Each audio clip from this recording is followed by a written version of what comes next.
Donc Fanny, on est ici à une manifestation qui s'appelle Rendez-vous avec un élu. Et donc c'est toi qui vas prendre la parole. Alors du quoi tu vas nous parler ? Alors c'est rendez-vous avec une élue là ce soir en l'espèce. Donc effectivement j'étais approchée par des étudiants qui organisaient cette conférence. Donc j'étais tout à fait enthousiaste d'essayer de répondre à leurs questions. Donc l'objectif c'est effectivement de mettre en perspective les missions aujourd'hui des conseils de quartier. Et donc comme je suis maire de quartier, c'est à ce titre-là que j'interviens. Et le rapport aux habitants et une nouvelle façon un peu de travailler ensemble pour le bien-être des habitants avec des conseils de quartier qui sont pleinement acteurs de la vie de la cité.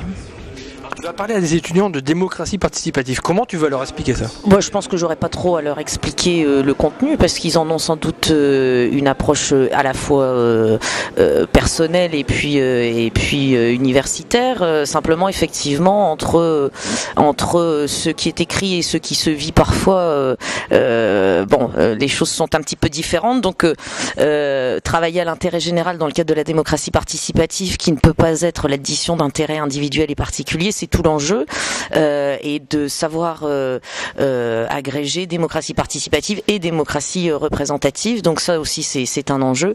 En tout cas pour moi c'est une vraie conviction. C'est-à-dire que je pense vraiment que travailler avec les habitants le plus en amont des projets, c'est vraiment de renforcer l'efficacité de l'action publique. Est-ce que c'est facile justement de travailler avec des habitants ? Ça devrait l'être. C'est quand même pour eux qu'on est là. C'est grâce à eux qu'on est là. Donc on a un service à leur rendre. Oui, travailler avec eux, en tout cas en ce qui me concerne, c'est enthousiasmant. C'est parfois difficile parce qu'on n'est pas nécessairement toujours d'accord, mais quand on prend le temps de la discussion, de l'échange, et que à un moment il faut bien décider, mais si on argumente, qu'on explique les raisons pour lesquelles on ne peut pas faire ou on peut faire, en règle générale, les choses se passent très très bien. Et donc tu es présidente du Conseil de quartier Sud. Comment tu décrirais le Conseil de quartier Sud ? Qu'est-ce qu'il a de particulier par exemple à Roubaix ? Alors, ce qu'il aurait de particulier, c'est déjà son ampleur, puisque on est à plus de 120 conseillers de quartier qui restent très présents, très mobilisés à chacune de nos séances. Il existe 6 groupes de travail qui se réunissent aussi à périodicité régulière, donc selon les cas 2 fois par mois ou 1 fois par mois. Et l'intérêt, c'est que depuis sa constitution, un certain nombre de projets ont vraiment été complètement coproduits avec eux. Et donc, je pense que effectivement, l'intérêt majeur, c'est ce souci et ce travail de coproduction qu'on arrive à construire ensemble. Qu'est-ce qu'il y a comme projets qui ont été co-conçus avec les habitants ?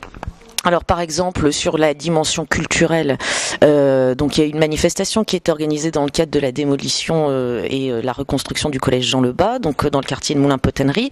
Donc là c'est le groupe de travail culture en fait qui a complètement travaillé de A à Z sur ce projet, avec la compagnie Danse à Lille, avec le proviseur bien sûr de l'établissement, avec les parents d'élèves, avec le centre social Moulins-Potannerie, avec le comité de quartier Moulins-Potannerie et donc avec le conseil de quartier. Ils ont également participé, donc les conseillers de quartier, à toutes les réunions techniques préalables, ce qui leur permet aussi de se rendre compte du coût que ça peut représenter, des modalités de financement à mobiliser, etc. et comment le faire. Donc ça c'est une illustration. Il y a également eu un certain nombre d'actions qui ont été menées dans le cadre du groupe de travail sur les violences conjugales, où là on a mené des actions de terrain, de collage massif sur les panneaux d'affichage public de toute la communication nationale pour communiquer sur le numéro vert d'aide et d'accompagnement des victimes. On a également été au contact des commerçants qui ont accepté d'apposer ces affiches dans leurs vitrines, et on a aussi beaucoup travaillé sur ce sujet en lien avec les bailleurs pour essayer de trouver des solutions d'hébergement pour ces femmes victimes de violences conjugales avec ou sans enfants. Voilà, donc c'est aussi une autre forme d'illustration d'un travail vraiment complètement partagé et coproduit. On parle de femmes, on m'a dit aussi que tu allais parler aujourd'hui de la parité. Alors est-ce que c'est aussi un sujet qui t'interpelle ? La parité politique. Oui. Alors la parité, moi ça me paraît, en tout cas quand on a légiféré sur cette question, tout à fait indispensable pour y parvenir, parce qu'à défaut, déjà moi par exemple, je pense que jamais je n'aurais été sur la liste au municipal de 2001, que donc ça a imposé aux organisations politiques de s'organiser et donc d'être en capacité de permettre donc à des femmes d'accéder à des mandats électifs.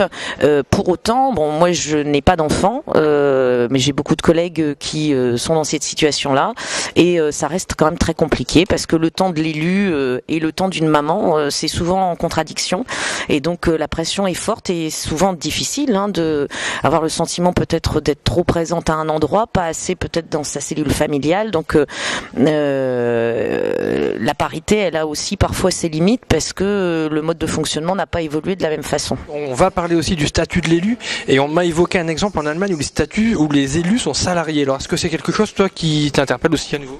Oui, je pense que c'est une nécessité aussi. Alors c'est vrai qu'il y a l'Allemagne, mais les pays du Nord aussi sont très très bien organisés depuis longtemps sur ces questions.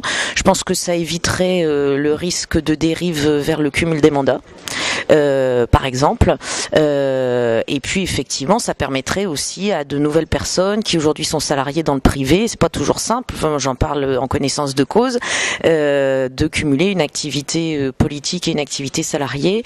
Ça permettrait aussi d'avoir peut-être un rajeunissement, puisque c'est ce que d'évidence tout le monde souhaite, peut-être un petit peu moins de retraités, mais qui pourraient s'engager par ailleurs dans d'autres domaines, et puis peut-être aussi donc peut-être plus de personnes venant du secteur privé et pas uniquement des personnes émanant de la fonction publique. Enfin, dernière question, là tu vas t'adresser à des étudiants dont certains vont peut-être devenir attachés territoriaux ou chargés auprès d'un député ou d'un politique. Quel conseil tu as envie de leur donner à ces jeunes filles ou ces jeunes hommes qui s'engagent en politique ou dans ce travail-là?